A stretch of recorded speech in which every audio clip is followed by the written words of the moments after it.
ఓం శ్రీ మహాగణాధిపతయే నమః. ఓం నమో భగవతే శ్రీ సూర్యనారాయణాయ.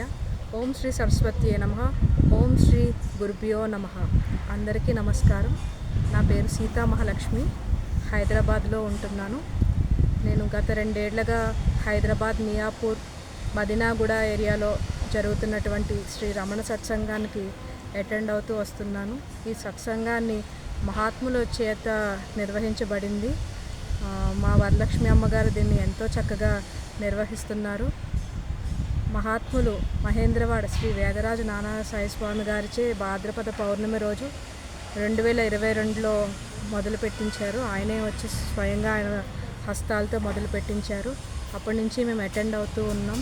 భగవాన్ ఎప్పుడైతే సత్సంగంలోకి వచ్చారో, భగవాన్ సత్సంగం మొదలయ్యిందో, నాకు ప్రత్యేకంగా నా జీవితంలో ఎన్నో మార్పులు జరిగాయి. భగవాను మహర్షులు దయ వల్ల. ఒకరోజు నేను మొదటి వార్షికోత్సవానికి సత్సంగానికి వచ్చినప్పుడు ఆ రోజు మా నానాసాయి స్వామి గారే సత్సంగం చెప్తున్నారు. అరుణాచలేశ్వరుడు గురించి, అరుణాచలం గిరి ప్రదక్షిణ గురించి, దాని మహత్యం గురించి చెప్తున్నప్పుడు ఒకానొక క్షణం నాకు ఆయన సాక్షాత్తు మేధా దక్షిణామూర్తి కిందే దర్శనమిచ్చారు. నాకు మేధా దక్షిణామూర్తి అంటే అపారమైన ఇష్టం, ఎంతో ఇష్టం, మాటల్లో చెప్పలేను. అటువంటిది ఆయన దక్షిణామూర్తి గారి గురించి చెప్తున్నారు, అరుణాచలేశ్వరుడు గురించి చెప్తున్నారు. సడన్గా ఆయన పెద్ద పెద్ద జడలతో, దక్షిణామూర్తి విగ్రహం ఎలా ఉంటారు, పెద్ద పెద్ద జడలతో, కుండలాలతో బొట్టు పెట్టుకుని అలాగే దర్శనం ఇచ్చారు. ఒక సెకండ్ ఆ దర్శనం ఎప్పటికీ మర్చిపోలేనటువంటిది అయ్యింది. అదే కాకుండా ఎన్నో అనుభవాలు. నా మైండ్ చాలా కంట్రోల్లోకి వచ్చింది. మహాత్ములతో సన్నిహిత్యం వల్ల, సత్సంగం వల్ల నా మనసు అనేది చాలా నిగ్రహించబడింది. నాకు చాలా త్వరగా కోపము ఇవన్నీ వచ్చేవి. అటువంటివన్నీ వాటంతటా అవే గురుగారి యొక్క దయ వల్ల, సత్సంగం యొక్క దయ వల్ల, భగవాన్ దయ వల్ల అన్నీ కూడా అణుగుతూ వచ్చాయి. మనసు కొంచెం నిగ్రహంలోకి వచ్చింది, శాంతి లభించింది. జీవితం ఎటుగా ఎలా ఉన్నా కూడా ఎప్పుడూ తెలియని మనసులో ఒక రకమైన శాంతి అనుభవంలో ఉంటుంది. దానికి కారణం సాక్షాత్ మా గురుదేవులు శ్రీ మహేంద్రవాడ వేదరాజ నానాసాయి స్వామి గారే. ఆయన మామూలు మనిషి కాదు, ఆయన మహాత్ములు. ఆ విషయం ఎంతోమందికి తెలుసు. ఎంతోమంది అవధూతలని మన ప్రపంచానికి, మన మానవాళికి బయటికి తీసుకురావడంలో ఆయన ఎంతో కృషి చేశారు. ఆయన మామూలుగా కనిపిస్తారు కానీ ఆయన మామూలు వ్యక్తి కాదు.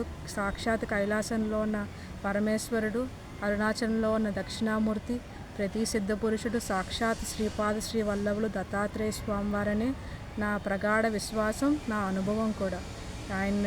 ఆయన పాదాలు ఆశ్రయించాక, సత్సంగంలోకి వచ్చిన తర్వాత జీవితంలో అనేక కష్టాలు నేను ఎవరికి చెప్పకుండానే వాటంతటా అవే తొలగిపోయాయి. ఇంకా ఆధ్యాత్మికంగా ముందడుగు వేయడం అనేది కూడా జరుగుతుంది. నేను చిన్నప్పటి నుంచి నీసు అంటే మాంసాహారం మానేయాలని ఒక కోరిక ఉండేది, కానీ నేను మానలేకపోయేదాన్ని. ఈ సత్సంగంకి వస్తున్న తర్వాత, స్వామివారి సన్నిహిత్యం తర్వాత చాలా సునాయాసంగా మానగలిగాను. ఇది ఎందుకు చెప్తున్నానంటే, మనందరికీ ఎన్నో కోరికలు ఉంటాయి ఆధ్యాత్మికంగా ఎదగాలని, స్పిరిచువల్ పాత్లో ఉన్న వాళ్ళకి. అవన్నీ కూడా గురువుగారి యొక్క సాంగత్యం వల్ల, గురుదేవుల యొక్క సాంగత్యం వల్ల, సత్సంగానికి రావడం వల్ల మనకి చాలా సులభతరం అయిపోతుంది. మన జీవితం చాలా సులభతరం అవుతుంది. మన మనసులోకి లోదృష్టి అనేది ఏర్పడుతుంది. టీవీలో అవి చూద్దాం, పాటలు చూద్దాం అని మనకు అనిపిస్తుంది కదా.